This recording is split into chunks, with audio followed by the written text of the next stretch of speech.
تمہیں معلوم تو ہے کہ مارک یہ فائل ہم نے کس انداز میں سمارت سے حاصل کی ہے۔ سپر چیف کے حکم پر میں نے فائل کارسانہ کلب کے جنرل مینیجر اور مالک مائک پروکٹر کو دے دی، لیکن مائک پروکٹر نے اس فائل کو معمولی سی اہمیت بھی نہ دی، بلکہ اسے اپنی پرسنل سیکرٹری لوسیا کے حوالے کر دیا کہ وہ اسے اپنی تحویل میں رکھے۔ میں تب سے بے حد پریشان ہوں، گرے نے کہا تو مائک بے اختیار ہنس پڑا۔ تم ہنس رہے ہو، تمہارا خیال ہے کہ میں پاگل ہوں، گرے نے قدرے غصیلے لہجے میں کہا۔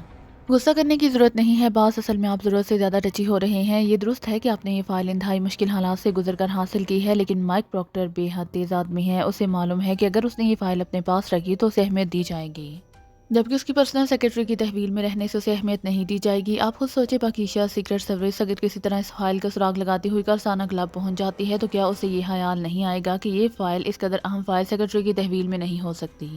وہ اسے ظاہر ہے مائک پروکٹر کے پاس تلاش کریں گے اور وہاں نہ ملنے کی صورت میں ان کا شک ختم ہو جائے گا، مارک نے وضاحت کرتے ہوئے کہا تو گرے نے بے اختیار ایک طویل سانس لیا۔ تمہاری بات درست ہے، لیکن مجھے عجیب سی بے چینی مسلسل محسوس ہو رہی ہے۔ میرا خیال ہے کہ مجھے سپر چیف تک یہ بات پہنچا دینی چاہیے، گرے نے کہا۔ سپر چیف کی بجائے آپ یہی بات مائک پروکٹر سے کریں اور اسے مجبور کریں کہ وہ فائل اپنے پرسنل سیکرٹری سے واپس لے کر اپنی تحویل میں رکھے تاکہ آپ کی بے چینی ختم ہو سکے، اور اگر وہ نہ مانے تب سپر چیف سے بات کریں، مارک نے کہا۔ ٹھیک ہے، تمہاری تجویز درست ہے، گرے نے کہا، اور ریسیور اٹھا کر اس نے تیزی سے نمبر پریس کرنے شروع کر دیے۔ لاؤڈر کا بٹن بھی آن کر دو تاکہ میں بھی مائک کا جواب سن سکوں، مارک نے کہا تو گرے نے اس بات میں سر ہلاتے ہوئے آخر میں لاؤڈر کا بٹن پریس کر دیا۔ دوسری طرف کافی دیر تک گھنٹی بجتی رہی اور پھر ریسیور اٹھا لیا گیا۔ یس، کون ہے؟ ایک رقصی آواز سنائی دی۔ میرا نام مائیکل ہے، مجھے جنرل مینیجر مائک پروکٹر سے بات کرنی ہے، گرے نے سخت لہجے میں کہا۔ سوری مسٹر، اب ان کی بات آپ سے نہیں ہو سکتی، میں پولیس آفیسر بول رہا ہوں۔ مائک پروکٹر اور اس کی پرسنل سیکرٹری لوسیا دونوں کو گولیاں مار کر ہلاک کر دیا گیا ہے، دوسری طرف سے اسی طرح سرد لہجے میں کہا گیا، اور اس کے ساتھ ہی رابطہ ختم ہو گیا۔ تو گرے نے انتہائی ڈھیلے ہاتھوں سے ریسیور رکھ دیا۔ مارک کا منہ بھی یہ سن کر حیرت سے کھلے کا کھلا رہ گیا تھا۔ وہی ہوا جس کا مجھے خطرہ تھا، ہماری تمام محنت ضائع ہو گئی، گرے نے بڑبڑاتے ہوئے کہا۔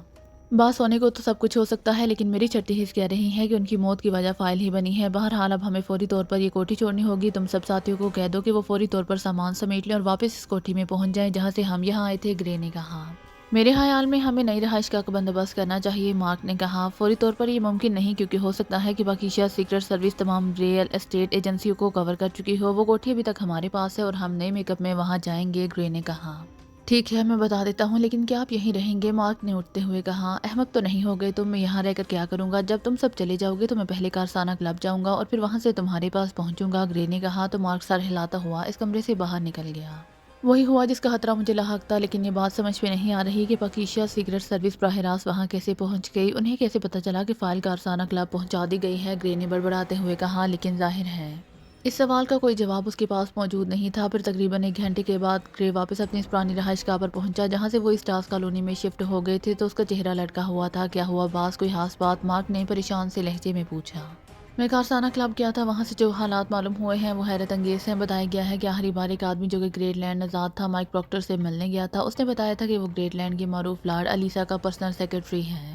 پھر مائک پروکٹر کے کہنے پر اس نے اپنے پرسنل سیکرٹری کو فون پر کال کیا تھا، اس کے بعد وہ آدمی واپس جاتا دکھایا گیا۔ تھوڑی دیر بعد پتہ چلا کہ مائک پروکٹر اور اس کی پرسنل سیکرٹری کو آفس میں گولیاں مار کر ہلاک کر دیا گیا ہے، اور مائک پروکٹر کا کوٹ اس کی پشت پر کر کے اسے بے بس کیا گیا تھا۔ اور اس بات کی بھی شہادت ملی ہے کہ لوسیا جب اپنے آفس سے نکل کر مائک پروکٹر کے آفس میں گئی تو اس کے ہاتھ میں ایک فائل بھی موجود تھی، جبکہ مائک پروکٹر کے آفس سے ایسی کوئی فائل نہیں ملی جو باہر سے لائی گئی ہو۔ اس کا مطلب ہے کہ یہ فائل پاکیزہ سیکرٹ سروس نے نہیں بلکہ گریٹ لینڈ کی کسی تنظیم نے حاصل کی ہے۔ لیکن یہ تنظیم کون سی ہو سکتی ہے اور اسے یہ سب کچھ کیسے معلوم ہو سکتا ہے؟ اس بات نے مجھے بے حد پریشان کر دیا ہے، گرے نے تفصیل بتاتے ہوئے کہا۔ میرا خیال ہے باس کہ آپ فوراً سپر چیف سے رابطہ کریں، پھر وہ جیسے حکم دے ہمیں ویسے ہی کرنا چاہیے، کیونکہ معاملات بے حد پیچیدہ ہو چکے ہیں، مارک نے کہا تو گرے نے اس بات میں سر ہلا دیا۔ سپر ویوز لیاؤ بیگ سے، گرے نے کہا تو مارک اٹھا اور کمرے سے باہر چلا گیا۔ تھوڑی دیر بعد وہ واپس آئے تو اس کے ہاتھ میں ایک چھوٹا سا جدید ساخت کا فون موجود تھا۔ اس نے فون گرے کے سامنے رکھا اور واپس مڑ گیا۔ تم بیٹھ جاؤ لیکن درمیان میں بولنا نہیں، گرے نے کہا۔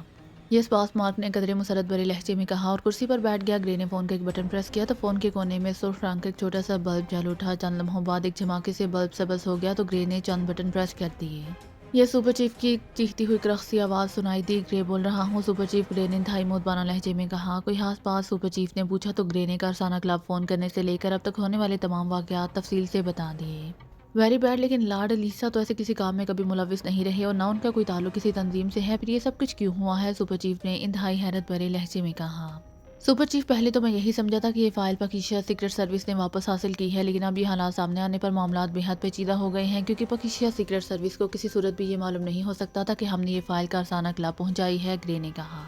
تمہاری بات درست ہے، میں نے اس گھنٹے بعد تمہیں دوبارہ کال کرتا ہوں، سپر چیف نے کہا اور اس کے ساتھ ہی بلب ایک دھماکے سے سر ہو گیا تو گرے نے فون آف کر دیا اور بلب بھی بجھ گیا۔ میرے خیال میں سپر چیف اب لارڈ الیسا کے بارے میں حتمی معلومات حاصل کریں گے، مارک نے کہا جو اس دوران خاموش بیٹھا ہوا تھا۔ ہاں دیکھو کیا رزلٹ نکلتا ہے، عجیب چکر میں پھنس گئے ہیں ہم، گرے نے کہا تو مارک نے اس بات میں سر ہلا دیا۔ آدھے گھنٹے سے کچھ زیادہ وقت گزر گیا تو اچانک سامنے میز پر پڑے ہوئے جدید سپر ویوز فون کا بلب جل اٹھا اور اس کے ساتھ ہی ہلکی سی سیٹی کی آواز سنائی دی۔ گرے خاموش بیٹھا رہا، چند لمحوں بعد سرخ رنگ کا بلب دھماکے سے سبز رنگ میں تبدیل ہو گیا۔ ہلو، چند لمحوں بعد سپر چیف کی محسوس آواز سنائی دی۔ گرے بول رہا ہوں سپر چیف، گرے نے انتہائی مؤدبانہ لہجے میں کہا۔ میں نے تمام تفصیلات معلوم کر لی ہیں، لارڈ الیسا کا صرف نام استعمال کیا گیا ہے۔ لارڈ الیسا اس وقت اکریمیا کے دورے پر ہیں اور ان کا کوئی مرد پرسنل سیکرٹری نہیں ہے، ان کے آفس سٹاف میں تمام عورتیں ہیں، سپر چیف نے کہا۔ تو پھر یہ سب کچھ کیا ہوا ہے؟ سپر چیف کون وہ فائل لے کر گیا ہے اور اسے کیسے معلوم ہوا کہ ہم نے فائل کارسانہ کلا پہنچا دی ہے؟ گرے نے کہا جو کچھ بھی ہوا ہے بہت غلط ہوا ہے، میرے ذہن میں یہ تصور بھی نہیں تھا کہ ایسا بھی ہو سکتا ہے، ہمیں بہرحال فائل ہر قیمت پر چاہیے، سپر چیف نے انتہائی سرد لہجے میں کہا۔ تو کیا ہم دوبارہ اس دانش منزل پر ریڈ کریں؟ گرے نے کہا۔ اس ہاور کو یقیناً اپنے ساتھیوں کا علم ہوگا اور ان کا اس سے لازماً رابطہ بھی ہوگا، تم اس ہاور کے ذریعے ہر صورت میں معلوم کراؤ کہ واپس فائل دانش منزل پہنچ گئی ہے یا نہیں، اس کے ساتھ ساتھ مائک پراکٹر کے قاتل کی تلاش جاری رکھو، کہیں نہ کہیں سے معلومات بہرحال مل جائیں گے اور پھر جیسے ہی معلومات ملیں قاتل پر عقاب کی طرح جھپٹ پڑو، سپر چیف نے تیز اور تحکمانہ لہجے میں کہا۔ سپر چیف، اس دانش منزل پر دوبارہ ریڈ کرنے کے لیے تو ہمیں دوسری X0 مشین کی ضرورت ہوگی، پہلی مشین تو ہمیں وہیں چھوڑنی پڑی تھی، ویسے بھی ایک بار استعمال ہونے کے بعد مکمل طور پر آف ہو جاتی ہے اور اس سے دوبارہ کام نہیں لیا جا سکتا، اس مشین کے بغیر تو دانش منزل پر کسی صورت بھی ریڈ نہیں کیا جا سکتا، گرے نے کہا۔ ٹھیک ہے، میں کریمیا سے دوسری مشین حاصل کر کے تمہیں بھجوا دوں گا، تم اب کہاں موجود ہو؟ سپر چیف نے پوچھا۔ ہم اپنی پرانی رہائش گاہ پر ہیں، متبادل میک اپ میں، گرے نے کہا اور اس کے ساتھ اس نے ایڈریس بھی تفصیل سے بتا دیا اور کہ ایک ہفتے کے اندر اندر دوسری مشین تمہیں پہنچ جائے گی، لیکن اب تم لوگوں نے جو کچھ کرنا ہے انتہائی محتاط انداز میں کرنا ہے کیونکہ اب پاکیزہ سیکرٹ سروس پاگلوں کی طرح تمہیں تلاش کرتی پھر رہی ہوگی، سپر چیف نے کہا۔ یہ سپر چیف، ہمیں اندازہ ہے، آپ بے فکر رہیں، یہ لوگ چاہے کچھ بھی کیوں نہ کر لیں کراس ونگز کے مقابلے پر نہیں آ سکتے، گرے نے جواب دیتے ہوئے کہا۔ اوکے، دوسری طرف سے کہا گیا اور اس کے ساتھ ہی سبز رنگ میں جلنے والا بلب پہلے سرخ رنگ میں تبدیل ہوا اور پھر بجھ گیا۔ اسے الماری میں رکھ دو، گرے نے کہا تو خاموش بیٹھا ہوا مارک سر ہلاتا ہوا اٹھا اور سپر ویوز فون اٹھا کر کمرے سے باہر نکل گیا۔ آپ یہاں اچانک کیسے آ گئے؟ ڈاکٹر صدیقی تو کہہ رہے تھے کہ ابھی آپ کو 2 ہفتوں تک کسی صورت بھی ہسپتال سے ڈسچارج نہیں کیا جا سکتا، بلیک زیرو نے میک اپ واش کر کے اور لباس تبدیل کر کے آپریشن روم میں آتے ہوئے کہا۔ ای جے فائل تم نے حاصل کر لی ہے واپس یا نہیں؟ عمران نے خشک اور سرد لہجے میں پوچھا۔ ہاں، وہ واپس اپنی جگہ پہنچ گئی ہیں، بلیک زیرو نے کہا تو عمران کے چہرے پر پہلی بار نرمی کے تاثرات ابھر آئے۔ مجھے ہاور نے بتایا کہ کراس ونگز کے کسی سپر چیف نے کارسانہ کلب کے جنرل مینیجر مائک پراکٹر کو فون پر کہا ہے کہ کراس ونگز کا ایجنٹ گرے ای جے فائل اس کے حوالے کرے گا، جسے اس نے انتہائی پھول پروفانہ انداز میں گریٹ لینڈ کے اس کے پاس بھجوانا ہے۔ ان دونوں کے درمیان ہونے والی بات چیت کی ٹیپ فرحندہ نے حاصل کی اور پھر اس نے یہ ٹیپ صدیقی اور ہاور کو سنوائی، جسے سن کر صدیقی تو فوراً کارسانہ کلب چلا گیا تاکہ وہاں سے یہ فائل واپس حاصل کر سکے اور پھر فرحندہ کے چلے جانے کے بعد ہاور مجھ سے ملنے آیا کیونکہ ہم دونوں اسپیشل ہسپتال میں تھے۔ ہاور اب ذہنی طور پر ٹھیک ہو چکا ہے اور ہاور کی زبان سے ای جے کے الفاظ سنتے ہی میں سمجھ گیا کہ یہ فائل دانش منزل کے ریکارڈ روم سے حاصل کی گئی ہے اور دانش منزل میں کوئی آدمی حفاظتی نظام کے آن ہونے کے بعد کیسے داخل ہو سکتا ہے۔ چنانچہ میں نے ڈاکٹر صدیقی کو کال کیا اور اس نے میرے اصرار پر ایک خصوصی انجیکشن لگا دیا، جس سے چند گھنٹوں بعد میں مکمل طور پر حرکت کرنے کے قابل ہو گیا اور پھر ایک ٹیکسی میں بیٹھ کر میں یہاں آ گیا۔ تم یہاں موجود نہیں تھے، چنانچہ ایمرجنسی راستے سے میں اندر آیا، تمہارے آنے سے پہلے میں نے تمام چیکنگ کر لی ہے، خصوصی حفاظتی نظام بھی آن تھا، لیکن اس کے باوجود نظام نے کام نہیں کیا۔ اس کی وجہ صحن سے ملنے والا آلہ X0 ہے، یہ آلہ کریمیا کی ایجاد ہے اور اسے کریمیا اپنے خصوصی مشنز پر ہی استعمال کرتا ہے۔ اس آلے سے انتہائی طاقتور حفاظتی نظام کو بھی مکمل طور پر زیرو کیا جا سکتا ہے، گو یہ آلہ فائر ہونے کے بعد ٹوٹ پھوٹ جاتا ہے۔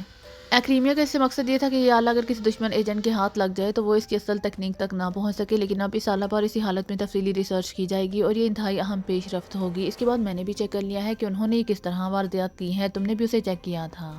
میں نے بھی اس مشین سے چیکنگ کی ہے اور ان کی تصویریں بھی تیار کر لی ہیں، ہو سکتا ہے کہ واردات کے بعد انہوں نے میک اپ کر لیا ہو، لیکن بہرحال ان کے قد و قامت تو ہمارے سامنے آ چکے ہیں۔ ہاور نے بتایا تھا کہ فرحندہ نے انہیں یہ بھی بتایا تھا کہ فائل سیف میں رکھنے کے بعد جنرل مینیجر کی پرسنل سیکرٹری لوسیا نے میز کی درازوں سے چابیوں کا گچھا نکالا، جس کے ساتھ ایک ٹوکن منسلک تھا جس پر نمبر 3 ایسٹارز کالونی لکھا ہوا تھا اور فرحندہ کے خیال کے مطابق یہ کوٹھی لوگوں کو دی گئی تھی جن سے ای جے فائل وصول کی گئی تھی۔ میں نے ایکسچینج سے وہاں کا فون نمبر معلوم کیا، لیکن وہاں گھنٹی بجتی رہی لیکن کسی نے کال ریسیو نہ کی۔ ابھی میں نے فون کا ریسیور رکھا ہی تھا کہ تم آ گئے۔ اب تم مجھے بتاؤ کہ جب یہ لوگ یہاں پہنچے تو تم کہاں تھے اور تمہاری طرف سے کوئی رد عمل کیوں نہیں ہوا؟ عمران نے اپنے بارے میں تفصیل بتاتے ہوئے کہا اور فکرے کے آخر میں ایک بار پھر اس کا لہجہ سرد ہو گیا تھا، لیکن جب بلیک زیرو نے اسے تفصیل سے بتایا کہ اسکرین پر بیرونی منظر دیکھنے کے بعد وہ انہیں مزید چیک کرنے